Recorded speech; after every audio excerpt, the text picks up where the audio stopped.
কি বানাচ্ছ? আমি আজকে লাচা পরোটা বানাচ্ছি। এটা কিভাবে বানাচ্ছ? প্রথমে ময়দাটাকে ময়ন দিয়ে আধ ঘন্টা মেখে রেখে দিতে হবে। তারপর রুটির মতন বেলতে হবে, বেলে যে গাভা ঘিটা চারিদিকে মাখিয়ে দিতে হবে। মাখিয়ে দেওয়ার পর আটার গুঁড়ি তারপরে দিয়ে দিলাম, দিয়ে এবার আমি এইরকম হাতে দিয়ে এরকম করে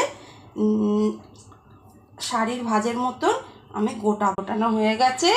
এরপর আমি এটাকে আবার তুমি তেল দিয়েও বেলতে পারো, আটার গুঁড়ি দিয়েও বেলতে পারো। আচ্ছা, তুমি কি এখানে আবার বেলে রেখেছো নাকি? হ্যাঁ, এই যে যেরকম বেলে রেখেছি এই যে। এখানে তেল গরম করছো? হ্যাঁ। এবার দিয়ে দেখো কিরকম হয়। ও, এটা অনেকটা দেখতে খুব ভালো লাগছে, ফুলছে এটা। এবার ফাইনাল রেজাল্টটা দেখিয়ে দেবো। এটা অনেক গরম, তাই আমি এটা একটু লাচা করে টুকরো